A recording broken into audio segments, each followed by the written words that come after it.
Bloch साहब, मैंने तुर्किया की मिसाल आपके सामने रखी। तुर्किया की तारीख के ताकतवर तरीन हुक्मरान समझे जाते हैं एर्दोआन। जिस इस्तंबुल ने एर्दोआन को एर्दोआन बनाया, वहां से एर्दोआन हार गए। ये इस मुल्क में क्या हो रहा है? हर इलेक्शन में यही धांधली शोर, कभी आपका शिकायत है तो कभी उनकी शिकायत। बुनियादी तौर पर अलमिया ये है हमारे मुल्क का। हम अपने आप को तो मजलूम शो करते हैं और हमेशा दूसरों के ऊपर धांधली के इल्जाम लगाते हैं। ये इलेक्शन जो है ये इलेक्शन जो इलेक्शन कमीशन ऑफ पाकिस्तान ने करवाए।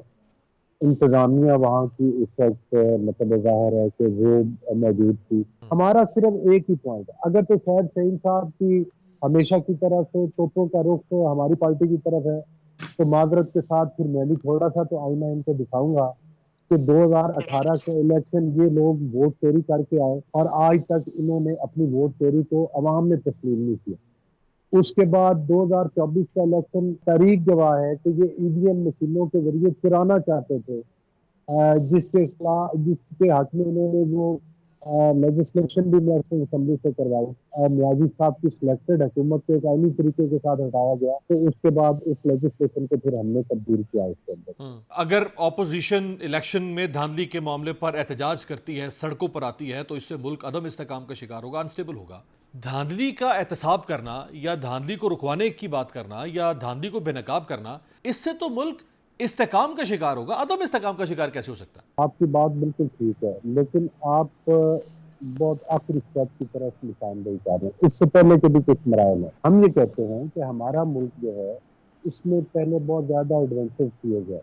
अब हमारा जो मुल्क है ये मजीद किसी एडवेंचर का मुतहम्मिल नहीं होता। जिस तरह से कि आपने देखा या इस मुल्क में धरने लगाए गए, इस मुल्क में लॉकडाउन किए गए, इस मुल्क की कौमी असम्बलियों के ऊपर और पीटीवी के ऊपर हमले किए गए, हत्ता कि फिर 9 मई का एक लफ्ज बहुत छोटा है, लेकिन पाकिस्तान का कोई ऐसा बड़ा शहर नहीं था जिसमें दहशतगर्दी 9 मई को नहीं की गई। इंतखाबात में होने वाली धांधली, वो चाहे आपके खिलाफ हो या चाहे आपके हक में हो, उसकी तहकीकात से मुल्क स्टेबल होगा। मुल्क इनस्टेबल कैसे हो जाएगा उससे? उसका एक मैकेनिज्म ऑलरेडी मौजूद है। जिस जिस पार्टी को या जिस जिस कैंडिडेट को ये तहफ़्फ़ुज़ात हैं कि भाई इनके साथ ज्यादती हुई है, उसका मतलब ये नहीं है कि वो कहें कि हम पाकिस्तान के कानून और आइन को नहीं मानते।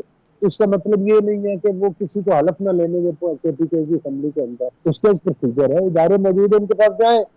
एक कमीशन 2013 में भी बना था जब नवाज शरीफ साहब प्राइम मिनिस्टर बने। उस वक्त भी ये भाई जो छू मंतर साहब के जरिए बनते हैं, वजीर आजम और जादी के जरिए, दोनों के जरिए ये निकालते हैं अपने वोट, तो उस वक्त भी इन्होंने एतराज किया था और नवाज शरीफ साहब ने खुद लेटर लिख के सुप्रीम कोर्ट का कमीशन बनाया। इन्होंने कहा था मुनज़्ज़म धांधली हुई है, इसे कहते थे। लेकिन उस वक्त के भी जुडिशल कमीशन ने ये फैसला दिया था कि इस मुल्क में कोई मुनज़्ज़म धांधली नहीं।